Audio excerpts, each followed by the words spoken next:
ยินดีต้อนรับเข้าสู่รายการหลังม่านสีเทาเพราะความจริงมักถูกซ่อนไว้หลังม่านคุณผู้ชมเคยไหมครับเวลาที่เทศกาลแห่งความรักใกล้จะเวียนมาถึงลมหนาวจางๆเริ่มพัดผ่านไปและหัวใจของเราก็เริ่มเต้นแรงด้วยความคาดหวังเราต่างก็อยากจะมอบของขวัญที่พิเศษที่สุดให้กับคนที่เรารักและหนึ่งในของขวัญยอดนิยมตลอดกาลก็คือการได้ไปนอนพักผ่อนริมทะเลฟังเสียงคลื่นกระทบฝั่งในโรงแรมสุดหรูที่พัทยาแต่ในความสวยงามของภาพถ่ายห้องพักริมหาดที่คุณเห็นบนหน้าจอมือถือใครจะรู้ว่ามันอาจเป็นเพียงเหยื่อล่อที่อาบไปด้วยยาพิษลองจินตนาการถึงชายหนุ่มคนหนึ่งที่ชื่อว่าแทนเขากำลังนั่งเลื่อนดูฟีดบนสื่อสังคมออนไลน์ในช่วงปลายเดือนมกราคมที่ผ่านมาหัวใจของเขาเต็มไปด้วยความตื่นเต้นเพราะเขาวางแผนจะเซอร์ไพรส์แฟนสาวในวันวาเลนไทน์ที่กำลังจะถึงนี้จนสายตาไปสะดุดเข้ากับโพสต์หนึ่งของเพจที่ใช้ชื่อว่า The In-Between Royal พัทยาภาพห้องพักสีขาวสะอาดตาตัดกับสีครามของน้ำทะเลเบื้องหน้าแสงแดดรำไรที่ลอดผ่านผ้าม่านออกมามันดูอบอุ่นและโรแมนติกเกินกว่าจะห้ามใจที่สำคัญเพจนี้มีผู้ติดตามมากกว่า 26,000 คนตัวเลขนี้เองที่ทำให้แทนรู้สึกอุ่นใจอย่างบอกไม่ถูกเพราะเขาคิดเอาเองว่าคนติดตามเยอะขนาดนี้คงไม่มีทางเป็นเรื่องหลอกลวงแน่นอนแทนไม่ได้เฉลียวใจเลยว่าตัวเลขผู้ติดตามเหล่านั้นอาจเป็นเพียงตัวเลขที่ถูกปั้นแต่งขึ้นมาเพื่อสร้างความน่าเชื่อถือปลอมๆเขาตัดสินใจกดเข้าไปดูโพสต์ล่าสุดที่ลงไว้เมื่อวันที่ 1 มกราคมที่ผ่านมา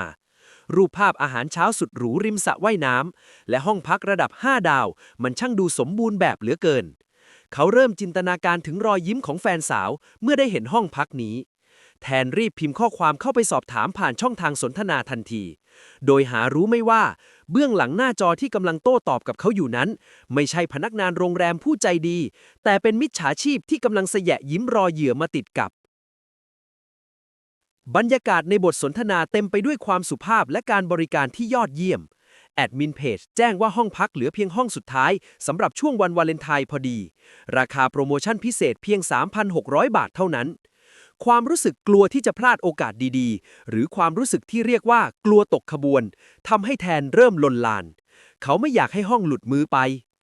เขามองดูรายละเอียดในเพจอีกครั้งเห็นเบอร์โทรศัพท์มือถือที่ระบุไว้แม้จะรู้สึกแปลกใจนิดหน่อยว่าทำไมโรงแรมระดับนี้ถึงใช้เบอร์มือถือส่วนตัวแต่ความอยากที่จะได้ของขวัญชิ้นพิเศษมาครอบครองมันบดบังความช่างสังเกตของเขาไปจนสิ้นแทนเริ่มพิมพ์ถามถึงเลขบัญชีสำหรับการโอนจองทันทีโดยที่เขายังไม่รู้เลยว่าภาพสวยๆที่เขาเห็นนั้นถูกขโมยมาจากหน้าสื่อสังคมออนไลน์ของโรงแรมในเครือเดียวกันที่กรุงเทพเพื่อมาสร้างโลกเสมือนจริงในพัทยาที่ไม่มีอยู่จริงบนหน้าเพจนี้ความจริงที่ถูกซ่อนไว้หลังม่านกำลังจะเปิดเผยแต่มันอาจจะสายเกินไปสำหรับเงินในกระเป๋าของเขาเสียแล้วหลังจากที่เขากดส่งข้อความขอเลขบัญชีไปได้ไม่ถึงนาทีเสียงแจ้งเตือนก็ดังขึ้นพร้อมกับภาพใบเสร็จรับเงินที่ดูเป็นทางการอย่างยิ่งมีทั้งตราประทับและโลโก้ของโรงแรมที่ดูน่าเชื่อถือจนแทบแยกไม่ออกแอดมินเพจบอกกับเขาด้วยถ้อยคำที่นอบน้อมว่าเนื่องจากเป็นช่วงเทศกาลที่มีความต้องการสูงรบกวนคุณลูกค้าโอนมัดจำเต็มจำนวนเพื่อเป็นการยืนยันสิทธิ์นะคะไม่อย่างนั้นระบบจะตัดให้คิวถัดไปทันทีแทนมองดูยอดเงิน 3,600 บาทในบัญชีมันอาจจะไม่ใช่เงินจำนวนมหาศาลสำหรับบางคนแต่สำหรับพนักงานออฟฟิศอย่างเขามันคือหยาดเหงื่อแรงงานที่เขาตั้งใจเก็บหอมรอมริบมาเพื่อวันพิเศษนี้โดยเฉพาะความกดดันจากเวลาที่มิจฉาชีพจงใจสร้างขึ้นทำให้เขาตัดสินใจโอนเงินไปอย่างรวดเร็วปลายนิ้วสัมผัสลงบนหน้าจอยืนยันการโอนเงินเข้าสู่บัญชีชื่อบุคคลธรรมดาที่เขาแอบสงสัยนิดๆในใจว่าทำไมไม่ใช่ชื่อบริษัทแต่แอดมินก็เตรียมคำตอบไว้รอแล้วว่าเป็นบัญชีฝ่ายรับจองห้องพักสำหรับโปรโมชั่นออนไลน์เท่านั้นเมื่อสลิปถูกส่งไปพร้อมกับคำยืนยันว่าจองสำเร็จแทนถอนหายใจออกมาด้วยความโล่งออกเขายิ้มให้กับหน้าจอมือถือพลางคิดไปถึงเซอร์ไพรส์ที่เขากำลังจะมอบให้คนรักแต่ความสุขนั้นกลับอยู่ได้ไม่นานนักเพียงไม่กี่วันหลังจากนั้นขณะที่เขากำลังค้นหาข้อมูลร้านอาหารใกล้เคียงในพัทยาเพื่อเตรียมทริปให้สมบูรณ์แบบที่สุดเขาก็ไปเจอโพสต์หนึ่งในกลุ่มแจ้งเตือนภัยการท่องเที่ยวมีคนนำภาพเพจเดียวกันกับที่เขาจองมาลงไว้พร้อมข้อความสั้นๆที่ทำให้หัวใจของเขาหล่นวูบไปที่ตาตุ่มระวังเพจปลอมโรงแรมนี้ไม่มีเพจ Facebook แล้วแทนเริ่มเหงื่อซึมที่ฝ่ามือ เขาพยายามกดเข้าไปที่เพจเดิมที่เขาเคยคุยแต่กลับพบความว่างเปล่าหน้าเพจที่เคยมีคนติดตาม 20,000 กว่าคนนั้นหาไม่เจออีกต่อไปเขาใจคอไม่ดีรีบหยิบโทรศัพท์ขึ้นมาแล้วกดโทรไปยังเบอร์ทางการของโรงแรมที่หามาจากหน้าเว็บไซต์หลักเสียงรอสายที่ดังขึ้นแต่ละครั้งมันช่างบีบคั้นหัวใจเหลือเกินเมื่อปลายสายรับคำพูดสวัสดีค่ะจากพนักงานโรงแรมตัวจริงแทนรีบถามถึงยอดการจองในชื่อของเขาด้วยน้ำเสียงสั่นเครือคำตอบที่ได้รับกลับมาเปรียบเหมือนสายฟ้าที่ฟาดลงมากลางใจพนักงานแจ้งว่าทางโรงแรม The In Between ในพัทยาได้ทำการปิดเพจ Facebook ไปนานแล้วค่ะเนื่องจากถูกมิจฉาชีพปลอมแปลงเพจเป็นจำนวนมากปัจจุบันเราเปิดรับจองผ่านช่องทางไลน์และเว็บไซต์ทางการเท่านั้นและไม่มีข้อมูลการจองในชื่อของคุณลูกค้าเลยค่ะความเงียบเข้าปกคลุมแทนทันทีห้องพักทิปใบเสร็จทิปและเงินที่หายไปจริงๆทุกอย่างกระจ่างชัดขึ้นมาว่าเขาตกเป็นเหยื่อเข้าให้แล้วแต่สิ่งที่เขายังไม่รู้ก็คือมิจฉาชีพพวกนี้ไม่ได้เพิ่งเริ่มทำและพวกเขามีวิธีที่แนบเนียนกว่าการแค่ปิดเพจหนีไปเฉยๆเพราะในขณะที่แทนกำลังนั่งสิ้นหวังอยู่นั้นมีร่องรอยบางอย่างที่ถูกทิ้งไว้หลังม่านสีเทานี้ที่อาจนำไปสู่ความจริงที่น่าตกใจยิ่งกว่าเดิมเสียงสัญญาณโทรศัพท์ที่ตัดไปทิ้งไว้เพียงความเงียบงันที่น่าอึดอัดแทนนั่งนิ่งอยู่บนโซฟาในห้องพักเล็กๆของเขาความรู้สึกเหมือนถูกกระชากตกลงมาจากที่สูงมันทำให้เขามึนงงไปหมดในหัวของเขายังคงมีเสียงพนักงานโรงแรมตัวจริงที่ยืนยันว่าไม่มีการจองห้องพักวนเวียนอยู่ซ้ำๆเขามองไปที่ช่อดอกไม้แห้งๆในแจกันบนโต๊ะแล้วนึกถึงก้อยแฟนสาวที่เขาสัญญาว่าจะพาไปเที่ยวพัทยาในวันวาเลนไทน์นี้เขาจะบอกเธออย่างไรว่าเงินมัดจำ 3,600 บาทที่เขาเพิ่งโอนไปนั้นมันหายวับไปกับตาในรูปแบบของอากาศธาตุความโกรธเริ่มเข้ามาแทนที่ความเสียใจแทนพยายามตั้งสติแล้วลองเปิดหน้าแอปพลิเคชัน Facebook ขึ้นมาอีกครั้งเขาพยายามค้นหาชื่อเพจเดิมนั้นด้วยความหวังอันน้อยนิดว่าอาจจะเป็นแค่ระบบขัดข้องแต่ความจริงก็คือหน้าจอยังคงว่างเปล่าเขาตัดสินใจโทรหาก้อยทันทีที่เธอรับสายแทนเล่าทุกอย่างด้วยน้ำเสียงสั่นเครือก้อยนิ่งไปพักใหญ่ก่อนจะพูดด้วยน้ำเสียงที่พยายามทำใจดีสู้เสือเธอบอกให้แทนใจเย็นๆแล้วลองนำรูปภาพจากหน้าที่เคยบันทึกไว้มาตรวจสอบดูอีกครั้งก้อยเป็นคนช่างสังเกตเธอเคยอ่านข่าวเรื่องมิจฉาชีพพวกนี้มาบ้างเธอจึงแนะนำให้แทนลองใช้เครื่องมือค้นหาข้อมูลจากรูปภาพหรือที่คนทั่วไปรู้จักกันในชื่อของ Google Lens แทนทำตามคำแนะนำของเธอเขานำรูปภาพห้องพักสุดหรูที่ทางเพจปลอมเคยโพสต์ไว้เมื่อวันที่ 1 มกราคม ปี 2569 มาอัปโหลดลงในเครื่องมือค้นหาทันทีเพียงไม่กี่วินาทีผลลัพธ์ที่ปรากฏบนหน้าจอก็ทำให้เขาถึงกับพูดไม่ออกรูปภาพที่เขาเคยคิดว่าเป็นห้องพักในพัทยากลับไปปรากฏอยู่ในบัญชี Instagram ของโรงแรม The In Between สาขากรุงเทพซึ่งเป็นโรงแรมในเครือเดียวกันแต่คนละสถานที่กันเลยชัดๆมันคือการนำภาพจากที่หนึ่งมาสวมรอยเป็นอีกที่หนึ่งอย่างแนบเนียนแทนเริ่มเข้าใจแล้วว่าทำไมเพจนี้ถึงดูน่าเชื่อถือนักเพราะพวกมิจฉาชีพใช้ภาพจริงของโรงแรมในเครือเดียวกันมาหลอกลวงทำให้เหยื่อที่ไม่ได้ตรวจสอบอย่างละเอียดหลงเชื่อได้ง่ายๆก้อยบอกให้แทนลองกดเข้าไปดูที่ส่วนข้อมูลความโปร่งใสของเพจซึ่งเป็นฟีเจอร์ที่คนทั่วไปมักจะมองข้ามแต่ในเพจที่เขาสื่อสารด้วยนั้นกลับไม่มีการแสดงผลส่วนนี้เลยมีเพียงแค่เบอร์โทรศัพท์มือถือที่ดูไม่เป็นมืออาชีพสำหรับโรงแรมขนาดใหญ่แทนสะอึกในใจเขาเพิ่งตระหนักว่ายอดผู้ติดตามกว่า 26,000 คนที่เขาใช้เป็นเกณฑ์ตัดสินความน่าเชื่อถือนั้นมันช่างไร้ความหมายสิ้นดีมิจฉาชีพสามารถซื้อยอดไลค์หรือปั้นตัวเลขพวกนี้ขึ้นมาได้ไม่ยากเลยความจริงที่ซ่อนอยู่หลังม่านสีเทาเริ่มปรากฏออกมาทีละนิดแต่มันยังไม่จบเพียงเท่านี้เพราะยิ่งพวกเขาขุดลึกลงไปพวกเขาก็ยิ่งพบว่ากระบวนการลวงโลกครั้งนี้มีอะไรที่ซับซ้อนและน่ากลัวกว่าที่คิดเอาไว้มากนักยิ่งแทนและก้อยช่วยกันตรวจสอบข้อมูลพวกเขาก็ยิ่งพบความจริงที่น่าตกใจว่าเงิน 3,600 บาทของเขาเป็นเพียงแค่เศษเสี้ยวเล็กๆของความเสียหายทั้งหมดก้อยลองนำเบอร์โทรศัพท์มือถือที่ระบุไว้ในเพจปลอมไปค้นหาในกลุ่มโซเชียลมีเดียต่างๆจนพบว่ามีผู้เสียหายจำนวนมากที่ตกหลุมพรางเดียวกัน หลายคนโพสต์ภาพใบเสร็จรับเงินที่ดูเหมือนของจริงเปียบ มีทั้งตราโลโก้ มีเลขที่ใบรับเงิน และมีลายเซ็นที่ดูเป็นทางการจนแทบไม่น่าเชื่อว่าจะเป็นของปลอม มิจฉาชีพพวกนี้ไม่ได้แค่หลอกโอนเงินธรรมดา แต่พวกเขายังมีทักษะในการปลอมแปลงเอกสารที่สูงมาก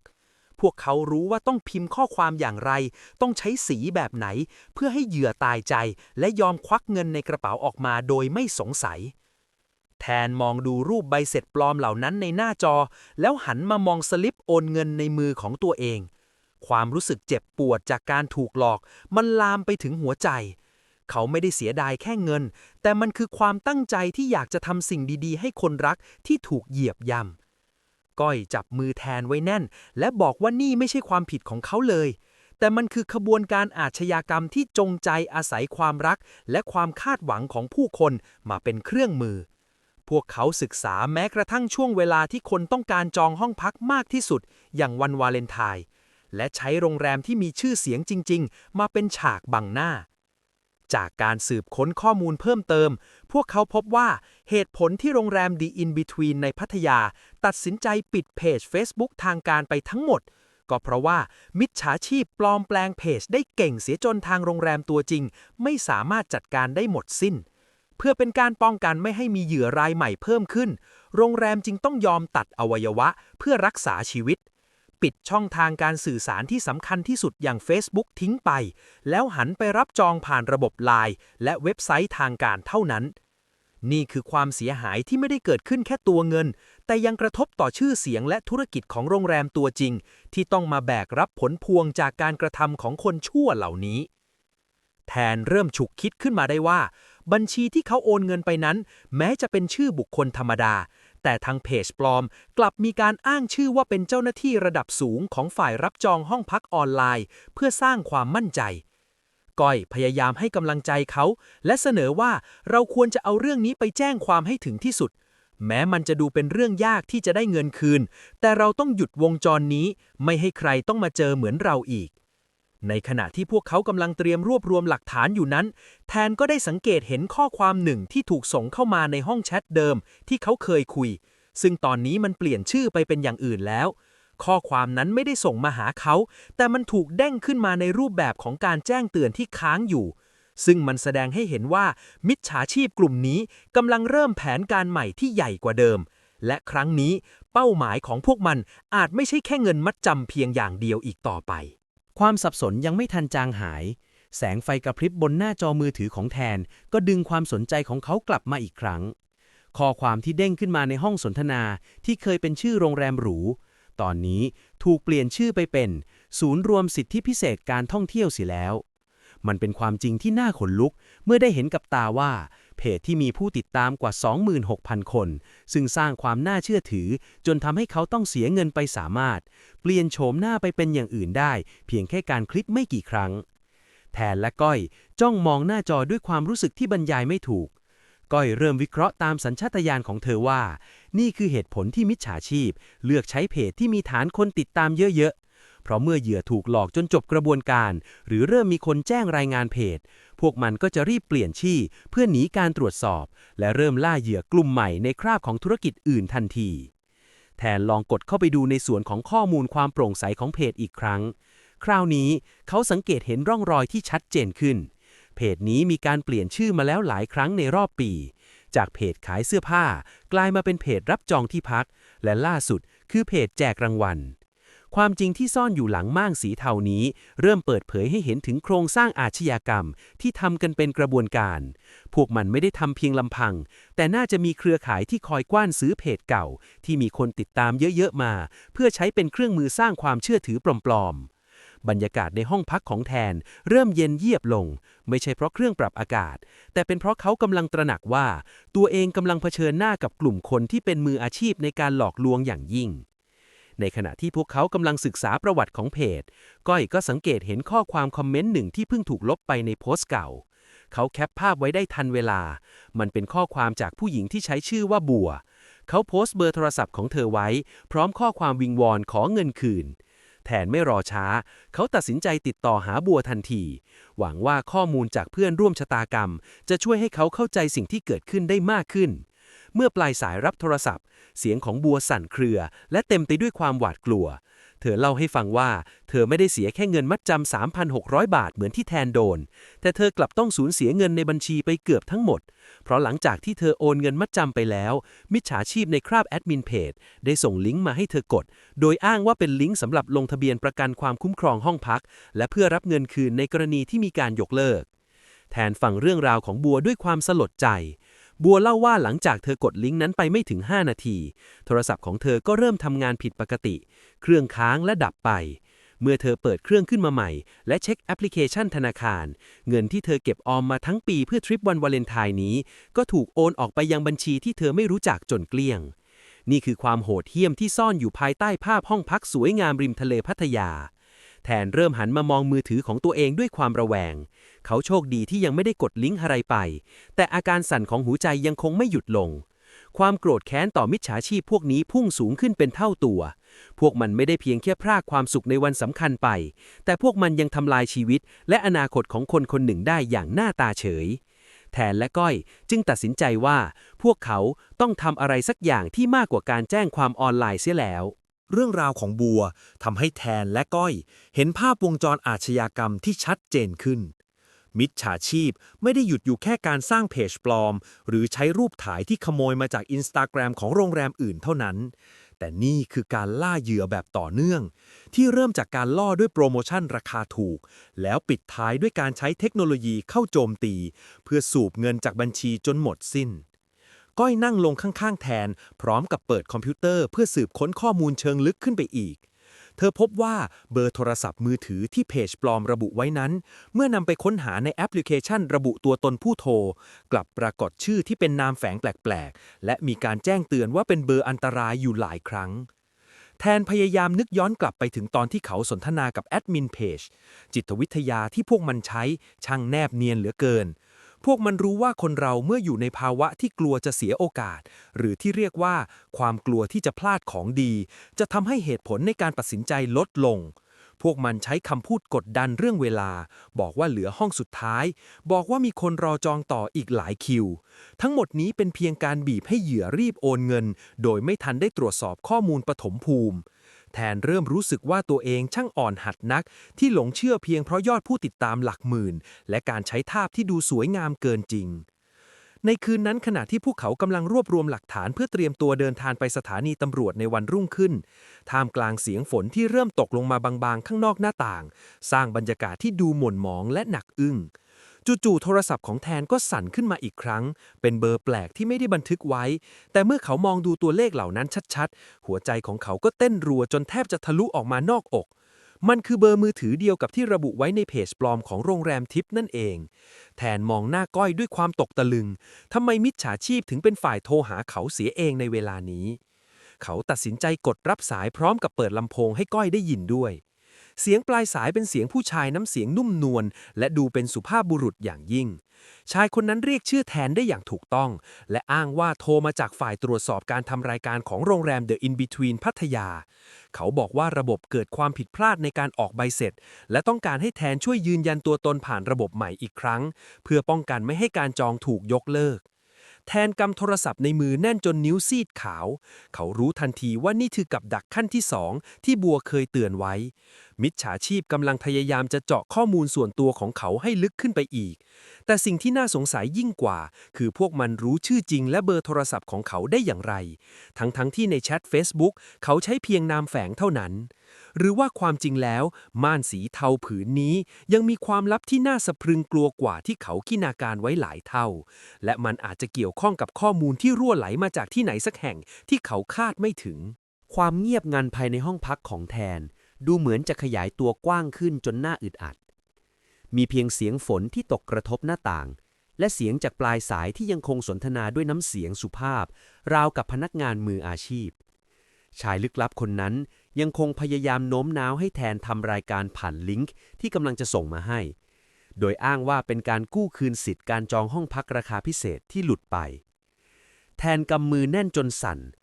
เขาเหลือบมองก้อยที่กำลังใช้โทรศัพท์อีกเครื่องพยายามบันทึกหน้าจอและเสียงสนทนาไว้ด้วยความระมัดระวังจิตวิทยาของมิจฉาชีพคนนี้ช่างน่ากลัวเหลือเกินมันไม่ได้ใช้การขู่บังคับ แต่กลับใช้การแสดงความเห็นอกเห็นใจ และการเสนอตัวเข้าช่วยเหลือ เพื่อทำให้เหยื่อรู้สึกว่าพวกเขายังมีหวังที่จะไม่เสียเงิน 3,600 บาทไปฟรีๆแทนตัดสินใจรวบรวมความกล้า แล้วถามออกไปตรงๆว่าคุณรู้ชื่อจริงและเบอร์โทรศัพท์ของผมได้อย่างไรในเมื่อผมยังไม่เคยให้ไว้ในกล่องข้อความเลยปลายสายเงียบไปชั่วอึดอัดหนึ่งก่อนจะหัวเราะเบาๆในลำคอแล้วตอบกลับมาว่าทางโรงแรมมีฐานข้อมูลจากเครือข่ายพันธมิตรครับคุณลูกค้าเมื่อคุณลูกค้าสนใจจองผ่านระบบสื่อสารออนไลน์ข้อมูลจะถูกเชื่อมโยงกันเพื่อความสะดวกคำตอบที่ฟังดูเหมือนจะเป็นเหตุเป็นผลแต่มันกลับยิ่งสร้างความสงสัยให้แทนมากขึ้นไปอีกเขาเริ่มวิเคราะห์ในใจว่านี่อาจไม่ใช่แค่การปลอมหน้าเพจธรรมดาแต่มันคือกระบวนการซื้อขายข้อมูลส่วนบุคคลที่ไหลเวียนอยู่ในโลกมืดข้อมูลของเขาอาจถูกขายต่อมาจากแอปพลิเคชันจองที่พักอื่นๆหรือแม้แต่ประวัติการค้นหาที่ถูกดักจับไว้ได้ก้อยส่งสัญญาณให้แทนพยายามถ่วงเวลาไว้เธอรีบพิมพ์ข้อความส่งหาเพื่อนคนหนึ่งที่ทำงานด้านความปลอดภัยทางไซเบอร์ชื่อว่าทีเพื่อให้ช่วยตรวจสอบเบอร์โทรศัพท์ที่โทรเข้ามานี้ทีตอบกลับมาอย่างรวดเร็วว่าเบอร์นี้ถูกลงทะเบียนด้วยชื่อปลอมและมีการเปิดใช้งานจากพื้นที่ชายแดนนี่คือสัญญาณเตือนภัยที่ชัดเจนที่สุดแทนเริ่มเปลี่ยนวิธีคุยเขาแกล้งทำเป็นคล้อยตามแล้วขอให้ปลายสายส่งลิงก์มาให้ดูชายคนนั้นรีบส่งข้อความผ่านทางโทรศัพท์ทันทีแทนไม่ได้กดเข้าไป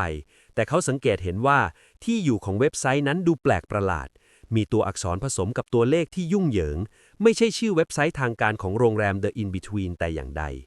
บรรยากาศในห้องตอนนี้เริ่มเปลี่ยนไปจากความเศร้าโศกกลายเป็นความตื่นเต้นที่ปนไปด้วยความกลัวแทนเริ่มรู้สึกว่าเขากำลังเล่นเกมรุกคาดกับปีศาจที่ไร้ตัวตนเขามองดูลิงก์นั้นด้วยสายตาที่เต็มไปด้วยความแค้นพลางคิดถึงผู้เสียหายคนอื่นๆอย่างบัวที่ต้องสูญเสียเงินทั้งบัญชีเพียงเพราะการกดแค่ครั้งเดียวความจริงที่ซ่อนอยู่หลังม่านสีเทาเริ่มเผยให้เห็นฟันเฟืองที่ซับซ้อนของมิจฉาชีพพวกมันไม่ได้ต้องการแค่เงินมัดจำแต่มันต้องการทุกสิ่งทุกอย่างที่เหยื่อมีแทนสูดลมหายใจเข้าลึกๆก่อนจะพูดประโยคที่ทำให้ปลายสายต้องเงียบกริบลงไปทันทีว่าผมรู้แล้วว่าคุณไม่ใช่พนักงานโรงแรมและรูปภาพที่คุณใช้ในเพจที่พัทยาก็เป็นรูปจากสาขากรุงเทพทั้งหมดคุณกำลังเล่นกับใครอยู่กันแน่ความเงียบจากปลายสายหลังจากที่แทนพูดประโยคนั้นออกมามันช่างยาวนานและกดดันจนแทบจะหยุดหายใจชายคนนั้นไม่ได้ตัดสายทิ้งในทันทีแต่กลับส่งเสียงหัวเราะที่ฟังดูเย็นเยียบและเย้ยหยันออกมาแทนน้ำเสียงที่เคยสุภาพมันเป็นเสียงของคนที่รู้ว่าตัวเองอยู่เหนือกว่าและไม่มีทางถูกจับได้เสียงนั้นบอกกับแทนสั้นๆว่าถึงจะรู้ตอนนี้มันก็สายไปแล้วเงินมัดจำ 3,600 บาทของคุณมันอาจจะดูเล็กน้อยเมื่อเทียบกับคนอื่นแต่มันคือสัญลักษณ์ของความพ่ายแพ้ต่อคำลวงก้อยเดินเข้ามาปลอบและบอกว่าอย่างน้อยเราก็ไม่ได้เสียเงินไปมากกว่านี้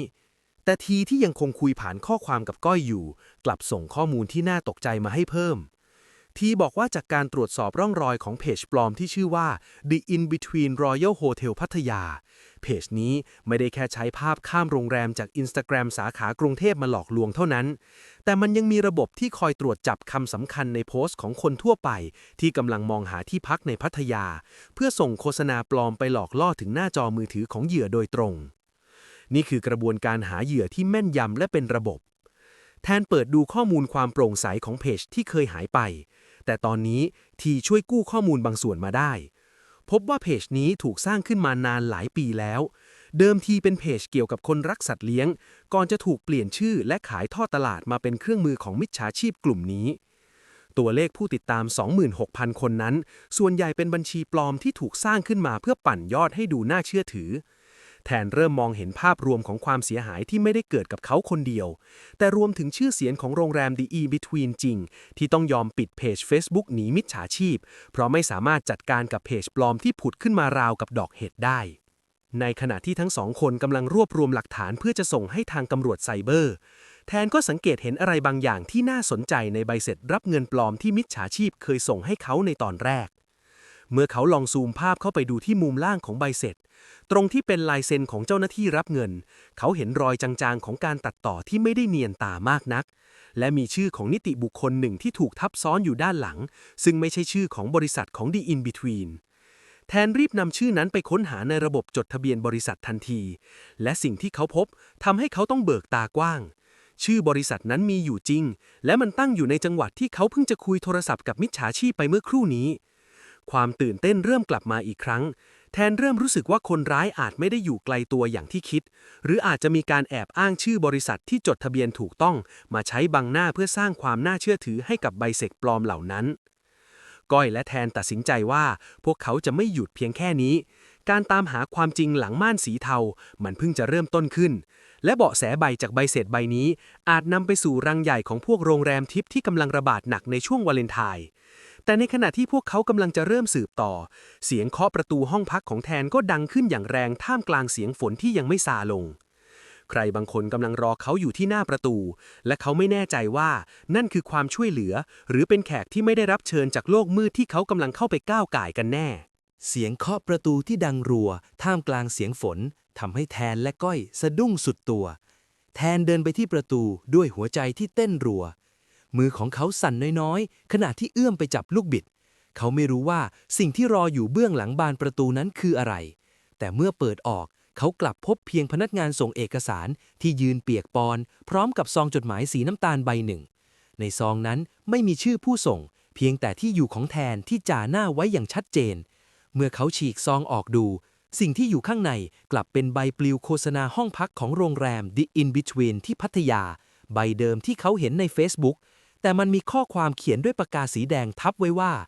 ขอบคุณสำหรับของขวัญวันแห่งความรักความรู้สึกชาวาบแล่นจากปลายนิ้วขึ้นไปถึงสมองมิจฉาชีพกลุ่มนี้ไม่ได้เพียงแค่ต้องการเงินแต่มันกำลังเล่นสงครามประสาทกับเขาพวกมันรู้ที่อยู่ของเขาจริงๆข้อมูลส่วนตัวที่เขาเคยคิดว่าปลอดภัยกลับถูกนำมาใช้ข่มขู่ถึงหน้าบ้านก้อยรีบเข้ามาดูเอกสารในมือแทนด้วยสีหน้าซีดเผือดเธอเริ่มตระหนักว่าภัยเงียบนี้มันลามปามเข้ามาในชีวิตจริงมากกว่าที่คิดไว้ทั้งคู่ตัดสินใจไม่รอช้าอีกต่อไปพวกเขารีบรวบรวมสติและกลับไปตรวจสอบข้อมูลในคอมพิวเตอร์อีกครั้งเพื่อหาจุดอ่อนของพวกมันให้เจอก้อยใช้ความพยายามในการค้นหาประวัติการโอนเงินของบัญชีที่ชื่อว่าบุคคลธรรมดาคนนั้นอีกครั้งเธอเริ่มพบร่องรอยในกลุ่มเตือนภัยออนไลน์ที่มีผู้เสียหายรายอื่นๆเข้ามาให้ข้อมูลเพิ่มเติมมีคนตั้งข้อสังเกตว่ามิจฉาชีพกลุ่มนี้มักจะใช้เบอร์โทรศัพท์มือถือในการติดต่อเพียงอย่างเดียวซึ่งหากเป็นโรงแรมระดับมาตรฐานที่มีชื่อเสียงระดับนี้การมีเพียงเบอร์มือถือระบุไว้ในหน้าเพจถือเป็นเรื่องที่ผิดปกติอย่างมากเพราะโรงแรมขนาดใหญ่ต้องมีเบอร์พื้นฐานที่ขึ้นต้นด้วย038สำหรับพื้นที่ชลบุรีหรือ02สำหรับกรุงเทพเพื่อรองรับระบบสำนักงานแทนหยิบโทรศัพท์ขึ้นมาแล้วลองกดโทรไปที่เบอร์ทางการของโรงแรม The In-Between ที่พัทยาอีกครั้งที่เบอร์038เพื่อขอคุยกับฝ่าย IT โดยตรงเขาได้รับการยืนยันอีกครั้งว่าทางโรงแรมไม่มีนโยบายให้โอนเงินเข้าบัญชีบุคคลและเบอร์มือถือที่ปรากฏในหน้าเพจปลอมนั้นไม่เคยอยู่ในระบบของโรงแรมเลย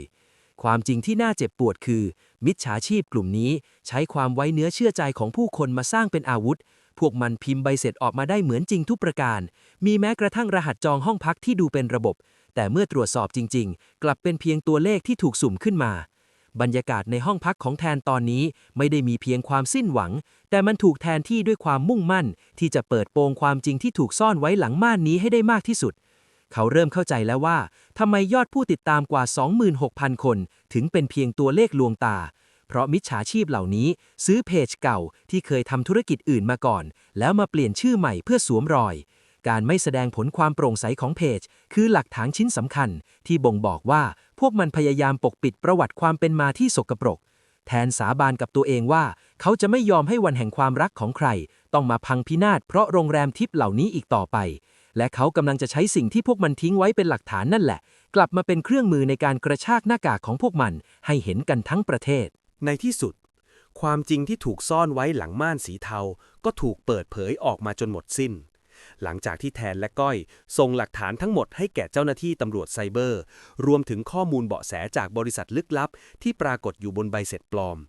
เจ้าหน้าที่ได้ขยายผลจนพบว่ามันเป็นเครือข่ายบัญชีม้าขนาดใหญ่ที่โยงใยไปถึงกลุ่มทุนสีเทานอกประเทศมิจฉาชีพที่โทรหาแทนและส่งเอกสารมาข่มขู่ถูกตามจับได้ในที่สุดขณะกำลังพยายามกบดานอยู่ในบ้านเช่าแห่งหนึ่ง ผลกรรมที่พวกมันสร้างไว้กับการทำลายความฝันและความสุขของผู้คนในช่วงเทศกาลแห่งความรักได้สะท้อนกลับไปหาพวกมันในรูปแบบของโซ่ตรวนและคุกตารางที่ไม่อาจหลีกเลี่ยงได้ เรื่องราวของแทนและก้อยกลายเป็นบทเรียนราคาแพงที่ทำให้สังคมได้ตระหนักถึงภัยเงียบที่มาในคราบของความสวยงาม พวกเขาอาจไม่ได้เงิน 3,600 บาทคืนมา แต่นั่นไม่ใช่สิ่งที่สำคัญที่สุดอีกต่อไป เพราะสิ่งที่พวกเขาได้รับกลับมาคือความเข้มแข็งและวิชาการเอาตัวรอดในโลกที่เต็มไปด้วยคำลวง แทนได้เรียนรู้ว่าในยุคสมัยที่ภาพถ่ายสามารถตัดต่อได้และใบเสร็จสามารถพิมพ์ขึ้นมาเองได้นั้นสิ่งเดียวที่จะเป็นเกราะป้องกันเราได้คือความช่างสังเกตและการตรวจสอบข้อมูลให้ถึงต้นตอทางรอดสำหรับทุกคนในอนาคตนั้นง่ายมากแต่ต้องอาศัยสติเป็นสำคัญหากคุณเจอเพจโรงแรมที่ดูน่าสนใจบนสื่อสังคมออนไลน์ให้เริ่มจากการเช็คความโปร่งใสของเพจก่อนเสมอดูว่ามีการเปลี่ยนชื่อบ่อยไหมเปิดมานานแค่ไหนและที่สำคัญที่สุดคือเบอร์ติดต่อต้องเป็นเบอร์พื้นฐานขององค์กรไม่ใช่เบอร์มือถือเพียงอย่างเดียวอย่าได้หลงเชื่อเพียงเพราะยอดผู้ติดตามหลักหมื่นเพราะนั่นเป็นเพียงเปลือกนอกที่สร้างขึ้นมาเพื่อตบตาและเมื่อถึงขั้นตอนการโอนเงินชื่อบัญชีปลายทางต้องเป็นชื่อนิติบุคคลหรือชื่อบริษัทโรงแรมเท่านั้นหากเป็นชื่อบุคคลธรรมดาให้สันนิษฐานไว้ก่อนเลยว่าคุณกำลังเผชิญหน้ากับโรงแรมทิปเข้าให้แล้วทริปวันแห่งความรักของแทนและก้อยในปีนี้อาจไม่ได้ไปลงเอยที่ห้องพักหรูริมทะเลพัทยาตามที่วาดฝันไว้แต่พวกเขาเลือกที่จะนั่งทานอาหารมื้อค่ำง่ายๆที่บ้านและแบ่งปันเรื่องราวเตือนภัยนี้ให้คนอื่นได้รับรู้ความรักของพวกเขาไม่ได้ลดน้อยลงเลยกลับกันมันยิ่งมั่นคงขึ้นเพราะผ่านการต่อสู้กับปัญหามาด้วยกันพวกเขามองดูหน้าจอมือถือที่ตอนนี้ไม่มีข้อความจากมิจฉาชีพมารบกวนอีกต่อไปม่านสีเทาที่เคยบดบังดวงตาของพวกเขาได้ถูกเลิกขึ้นแล้วทิ้งไว้เพียงความจริงที่กระจ่างแจ้งว่าความรอบคอบคือของขวัญที่ดีที่สุดที่เราจะมอบให้กับตัวเองและคนที่เรารักได้ในทุกเทศกาลเพราะความจริงมักถูกซ่อนไว้หลังม่านหากเราไม่หยุดที่จะค้นหาและตั้งคำถามเราก็จะไม่ตกเป็นเหยื่อของละครลวงโลกที่เหล่ามิจฉาชีพสร้างขึ้นขอบคุณที่ติดตามรับฟังเรื่องราวในครั้งนี้ขอให้ทุกคนมีสติในการใช้ชีวิตบนโลกออนไลน์และอย่าให้ใครมาพรากความสุขของคุณไปด้วยคำลวงเพียงไม่กี่คำสำหรับวันนี้ต้องลาไปก่อนพบกันใหม่ในเรื่องราวที่จะมากระชากม่านแห่งความลับให้เปิดออกกับรายการหลังม่านสีเทาเพราะความจริงมักถูกซ่อนไว้หลังม่านสวัสดีครับ